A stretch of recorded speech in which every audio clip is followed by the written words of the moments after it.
Hi friends, welcome to ಚರು ರುಚಿ cooking channel. ಇವತ್ತಿನ ವಿಡಿಯೋದಲ್ಲಿ ಮೊಳಕೆ ಕಾಳು ಬಸ್ಸಾರನ್ನ ಯಾವ ರೀತಿ ಮಾಡೋದು ಅಂತ ತಿಳಿಸ್ಕೊಡ್ತೀನಿ. ತುಂಬಾ ರುಚಿಯಾಗಿರುತ್ತೆ. ಮಿಸ್ ಮಾಡದೆ ಟ್ರೈ ಮಾಡಿ. ರೆಸಿಪಿ ಅಂತೂ ತುಂಬ ಚೆನ್ನಾಗಿರುತ್ತೆ.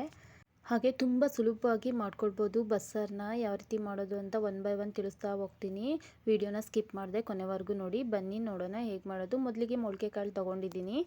ಒಂದು ನೈಟು ಕಾಳನ್ನ ನೆನೆಕ್ಬಿಟ್ಟು ಈ ರೀತಿ ಬಸ್ದಿಟ್ಕೊಂಡ್ರೆ ಮೊಳಕೆ ಚೆನ್ನಾಗಿ ಬರುತ್ತೆ. ಈ ಮೊಳಕೆ ಬಂದಿರೋ ಕಾಳನ್ನ ಹಾಕ್ಕೊಳ್ತಾ ಇದ್ದೀನಿ. 1 ಕಪ್ ಆಗುವಷ್ಟು ಮೊಳಕೆ ಕಾಳನ್ನ ಹಾಕ್ಕೊಂಡು ಒಂದು ಟೊಮೊಟೊನ ಸೇರಿಸ್ಕೊಂಡು ಚೆನ್ನಾಗಿ ವಾಶ್ ಮಾಡ್ಕೊಳ್ಳಿ. ಚೆನ್ನಾಗಿ ವಾಶ್ ಮಾಡಿದ್ದಾದಮೇಲೆ ರುಚಿಗೆ ತಕ್ಕಷ್ಟು ಉಪ್ಪನ್ನ ಸೇರಿಸ್ಕೊಳ್ಳಿ. ಉಪ್ಪು ಮತ್ತು ನೀರನ್ನ ಸೇರಿಸ್ಕೊಂಡು ಚೆನ್ನಾಗಿ ಒಂದು 3ರಿಂದ 4 ವಿಷಲು ಕೂಗಿಸ್ಕೊಳ್ಬೇಕು. ಸಾಫ್ಟಾಗಿ ಬೇಯಬೇಕು ಕಾಳೆಲ್ಲನ. ನೆಕ್ಸ್ಟ್ ನಾನಿಲ್ಲಿ ಬಸ್ಸಾರು ಮಾಡ್ಕೊಳ್ಳೋದಕ್ಕೆ ಈರುಳ್ಳಿ ಹಾಗೆ ಬೆಳ್ಳುಳ್ಳಿ, ಒಣಮೆಣ್ಸಿಕಾಯಿ, ಕಾಯಿ ತುರಿನ ತೊಗೊಂಡಿದ್ದೀನಿ. ಬಸ್ಸಾರು ಮಾಡೋದಕ್ಕೆ ಈರುಳ್ಳಿ ಎಲ್ಲ ಹುರ್ಕೊಳ್ಬೇಕಲ್ಲ, ಹಾಗಾಗಿ 1 ಸ್ಪೂನ್ ಆಗೋಷ್ಟು ಆಯಿಲ್ ಹಾಕ್ಕೊಂಡು ಈರುಳ್ಳಿ ಮತ್ತು ಬೆಳ್ಳುಳ್ಳಿ ಮತ್ತು ಒಣಮೆಣ್ಸಿಕಾಯಿನ ಹುರ್ಕೊಳ್ತಾ ಇದ್ದೀನಿ. ಸಾಂಬಾರಿಗೆ ನಾನಿಲ್ಲಿ 1 ಈರುಳ್ಳಿ, 1 ಗೆಡ್ಡೆ ಬೆಳ್ಳುಳ್ಳಿ, ಸ್ವಲ್ಪ ಒಣಮೆಣ್ಸಿಕಾಯಿನ ತೊಗೊಂಡಿದ್ದೀನಿ. ಇದು ಸ್ವಲ್ಪ ಆಯಿಲ್ ಹಾಕ್ಬಿಟ್ಟು ಚೆನ್ನಾಗಿ ಕೆಂಪುಗಾಗೋ ತನಕ ಚೆನ್ನಾಗಿ ಹುರ್ಕೊಳ್ಬೇಕು. ಹಾಗೆ 1 ಒಪ್ಪು ಕಾಯಿ ತುರಿನ ತೊಗೊಂಡಿದ್ದೀನಿ. ಹಾಗೆ ಕಾಳಿಗೂ ಬೇಕಲ್ಲ ಕಾಯಿ, ಹಾಗಾಗಿ ಸಾಂಬಾರಿಗೂ ಬೇಕಾಗುತ್ತೆ ಕಾಯಿ. ಮತ್ತು ಒಗ್ಗರಣೆಗೆ ಈರುಳ್ಳಿ ಹೆಚ್ಕೊಳ್ಳಿ.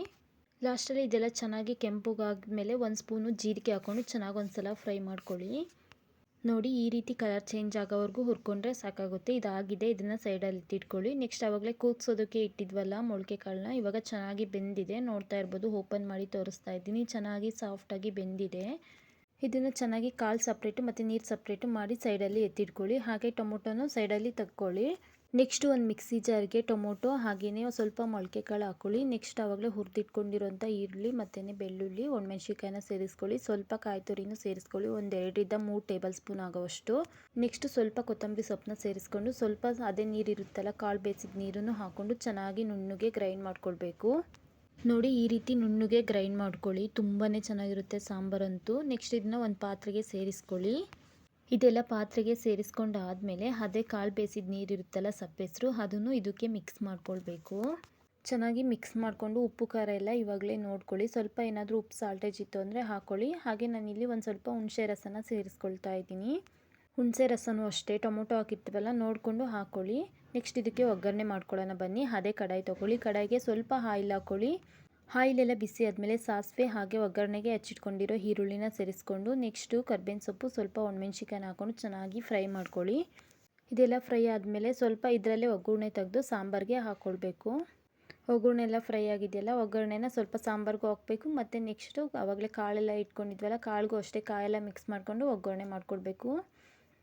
ನೋಡಿ, ಒಗ್ಗರಣೆ ಎಲ್ಲ ಬೆಂದಿದೆ. ಇವಾಗ ಸಾಂಬಾರಿಗೆ ಸೇರಿಸ್ಕೊಳ್ಳಿ ಒಗ್ಗರಣೆನೂ. ಸಾಂಬಾರನ್ನೂ ಅಷ್ಟೇ ಚೆನ್ನಾಗಿ ಕುದಿಸ್ಕೊಳ್ಬೇಕು ಒಗ್ಗರಣೆ ಹಾಕಿದ್ಮೇಲೆ. ನೆಕ್ಸ್ಟ್ ಅದೇ ಒಗ್ಗರಣೆ ಇರುತ್ತಲ್ಲ, ಅದಕ್ಕೇ ಕಾಳನ್ನ ಮಿಕ್ಸ್ ಮಾಡ್ಕೊಳ್ಬೇಕು. ಸ್ವಲ್ಪ ಕಾಯಿ ತುರಿ ಹಾಕಿ ಕಾಳಿಗೆಲ್ಲ ಚೆನ್ನಾಗಿ ಮಿಕ್ಸ್ ಮಾಡಿಕೊಂಡು ಒಗ್ಗರಣೆ ಕೊಟ್ಟರೆ ತುಂಬ ರುಚಿಯಾಗಿರುತ್ತೆ. ಕಾಳೂ ಅಷ್ಟೇ ಚೆನ್ನಾಗಿ ಸಾಫ್ಟಾಗಿ ಬೆಂದಿರುತ್ತಲ್ಲ, ಟೇಸ್ಟ್ ಅಂತೂ ಚೆನ್ನಾಗೇ ಇರುತ್ತೆ. ಹೊರಗಡೆ ನಾವು ಎಷ್ಟೇ ದುಡ್ಡು ಕೊಟ್ಟು ತಿಂದರೂ ಈ ರೀತಿ ಊಟ ಮಾತ್ರ ತಿನ್ನೋದಕ್ಕೆ ಆಗೋದಿಲ್ಲ. ಮೊಳಕೆ ಕಾಳನ್ನ ಒಂದು ಸಲ ಆದರೂ ವಾರಕ್ಕೆ ತಿನ್ನಿ. ಮೂಳೆಗಳೆಲ್ಲ ಚೆನ್ನಾಗಿ ಗಟ್ಟಿಯಾಗುತ್ತೆ. ನೋಡ್ತಾ ಇರ್ಬೋದು, ಸಾಂಬಾರು ಅಷ್ಟೇ ಚೆನ್ನಾಗಿ ಕುದಿ ಬರ್ತಾ ಇದೆ. ಇಷ್ಟೇ ಒಂದು 5 ನಿಮಿಷ ಐ ಫ್ಲೇಮಲ್ಲಿ ಕುದಿಸ್ಕೊಂಡ್ರೆ ಸಾಂಬಾರು ಅಷ್ಟೇ ರೆಡಿಯಾಗಿದೆ. ಫೈನಲಿ ಸಾಂಬಾರು ಈ ರೀತಿ ರೆಡಿಯಾಗಿದೆ. ಅನ್ನ ಮುದ್ದೆ ಯಾವುದ್ರ ಜೊತೆ ಬೇಕಾದ್ರೂ ತಿನ್ಬೋದು. ಸಾಂಬಾರು ಮಾತ್ರ ಸಖತ್ ಟೇಸ್ಟಿಯಾಗಿರುತ್ತೆ. ಏನಿಲ್ಲ, ಒಂದು ಐ ಫ್ಲೇಮಲ್ಲಿ ಒಗ್ಗರಣೆ ಕೊಟ್ಟಮೇಲೆ ಒಂದು 2 ನಿಮಿಷ ಅಥವಾ 3 ನಿಮಿಷ ಚೆನ್ನಾಗಿ ಕುದಿಸ್ಕೊಳ್ಬೇಕು. ಬನ್ನಿ ಸರ್ವ್ ಮಾಡಿ ತೋರಿಸ್ತಾ ಇದ್ದೀನಿ. ನಾನಿಲ್ಲಿ ಮುದ್ದೆ ಜೊತೆ ತಿಂತಾ ಇದ್ದೀನಿ. ಮುದ್ದೆನೂ ಅಷ್ಟೇ ಆದಷ್ಟು ನೈಟ್ ಟೈಮ್ ಮುದ್ದೆನ ತಿನ್ನೋದಕ್ಕೆ ಟ್ರೈ ಮಾಡಿ.